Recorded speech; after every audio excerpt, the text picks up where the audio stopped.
C'est le rendez-vous de l'information sur ESAE TV. Voici le sommaire. Les membres du Front pour le sursaut patriotique contestent vivement la détention de Laurent Mentoyon. Face à la presse ce matin, ils ont dénoncé les dérives notées dans cette affaire. À l'université d'Abomey-Calavi, les alentours des résidences universitaires sont de plus en plus propres.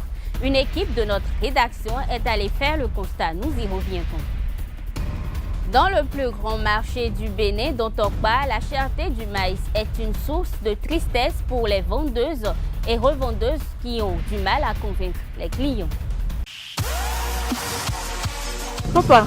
Oui, ma fille. Tu sais, je t'ai dit qu'après mon bac, je veux devenir journaliste reporter d'images, non? Papa, tu penses m'inscrire où? ESAE. ESAE, papa. Waouh! Maman, maintenant que j'ai eu le bac, je veux faire les finances et trésors. Tu comptes m'inscrire où? ESAE, mon fils. ESAE? Oui, maman! Papa, Oui. tu sais qu'après mon bac, je veux être diplomate, non? Et tu comptes m'inscrire dans quelle université? Mais ESAE, naturellement. ESAE?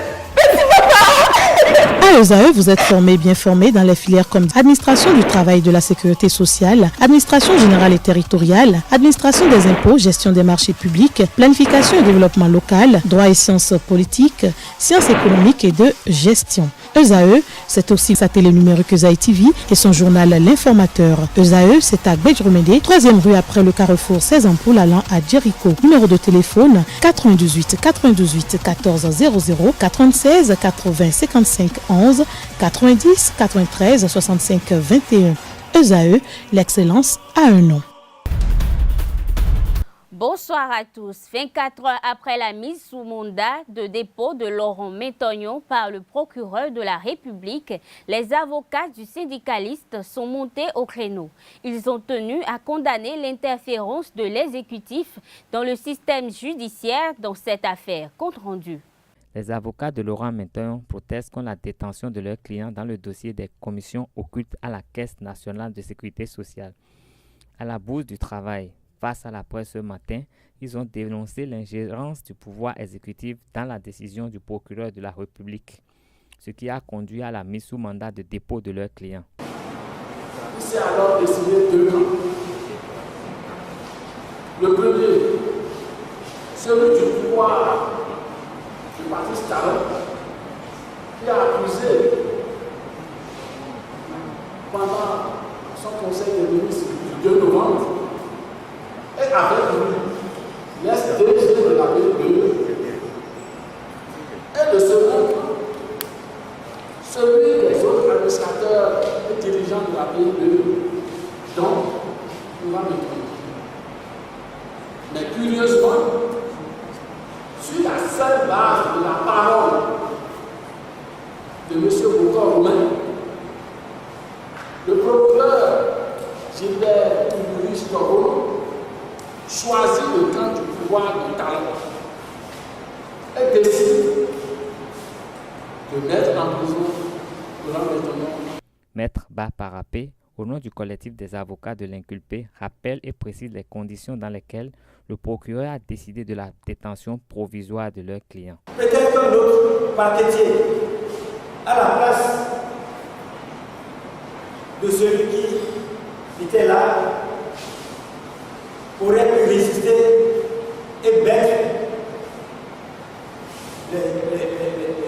les mises en cause, Laurent Mentoyon, entre autres.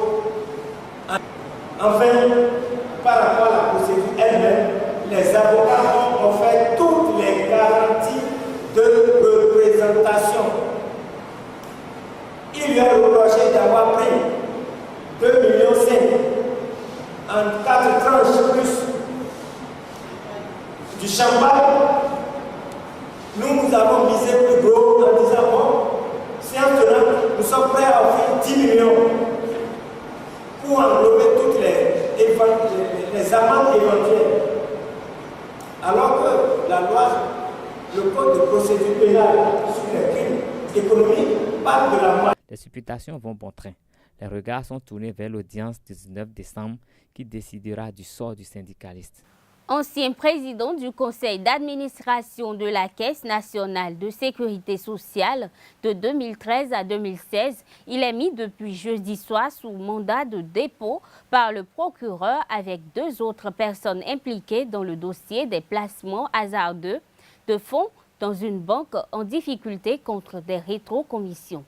Ancien secrétaire général du syndicat de l'administration des finances et organisateur principal du Front pour le sursaut patriotique, Métoyon va comparaître le 19 décembre 2017 en audience de flagrant délit pour corruption et abus de pouvoir. Ses avocats et soutiens ne comprennent pas cette décision et dénoncent un acharnement politique contre un acteur majeur de l'opposition. Il est relayé dans l'opinion depuis quelques jours que les alentours des résidences universitaires sont abandonnés dans un état insalubre. Une équipe de nos reporters a été dépêchée sur le campus d'Abomey-Calavi pour voir ce qui s'y passe réellement. Compte rendu.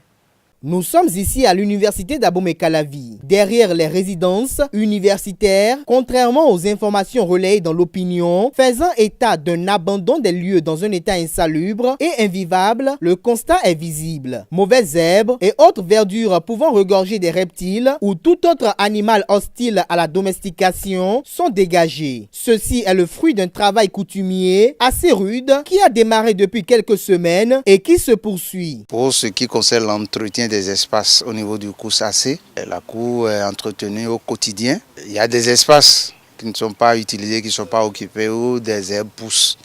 Ces espaces sont entretenus périodiquement au cours de l'année. Essentiellement avant l'ouverture des résidences, nous avons l'habitude d'entretenir la cour. C'est ce qui se fait actuellement et vous avez vu l'étendue. Donc c'est pas maintenant qu'on a commencé, c'est pendant des semaines que cela dure et voilà là où nous en sommes. Selon les responsables du Centre des œuvres universitaires et sociales d'Abomey-Calavi, COUS AC, cette vaste campagne de salubrité s'organise 3 à 4 fois au cours de l'année académique. Elle consiste à nettoyer à travers un défrichement composé de divers procédés les alentours des résidences pour garantir un séjour en toute quiétude aux étudiants. Vous venez de remarquer par vous-même que les résidences ne sont même pas encore ouvertes. Et on a l'habitude de nettoyer les espaces avant l'ouverture, que ce soit les intérieurs ou l'extérieur des bâtiments. C'est ce qu'on est en train de faire actuellement. La directrice du Centre des œuvres universitaires et sociales d'Abomey-Calavi a toujours tenu à ce que les enfants soient logés dans de bonnes conditions ou tout au moins d'acceptables conditions d'habitabilité. Actuellement, on fait l'entretien général, mais si par endroit il y a des problèmes, on appelle des professionnels pour le faire. On procède par période aussi à l'élagage des arbres. Donc, même pour nos bus, si on ne le fait pas, ça pose des problèmes. Les jours à venir seront consacrés à l'entretien, voire à la restauration des parties endommagées des cabines des résidences universitaires afin que les étudiants, principaux bénéficiaires des prestations du COUS AC, puissent loger dans de meilleures conditions. Aliment de base des Béninois, le maïs est une denrée alimentaire consommée par bon nombre de personnes. Mais depuis quelques jours, le coût des denrées alimentaires, notamment le maïs, connaît une hausse de prix dans plusieurs marchés de Cotonou. À Tokpa, le constat est le même et les vendeuses s'en plaignent. Chaque année, le maïs connaît une inflation généralisée de prix. Cette variation des prix de ces produits de première nécessité est en général due aux saisons qui se succèdent. Ainsi, on note un véritable ancrage du maïs de par son niveau de production actuel, conséquence d'un rendement agricole faible.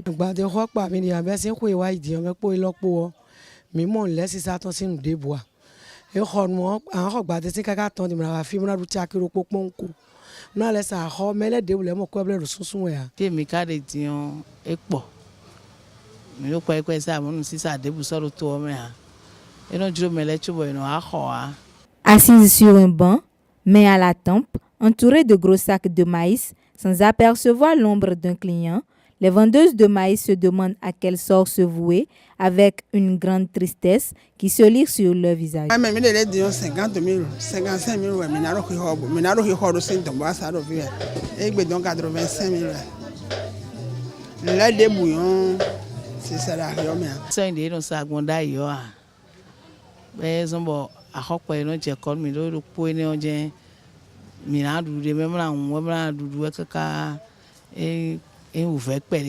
La mévente s'installe dans tous les marchés, dans une ambiance de morosité économique accrue. Les clients se font rares sous les étalages, mais dans les foyers, la pâte de maïs très prisée au Bénin se retrouve toujours à table.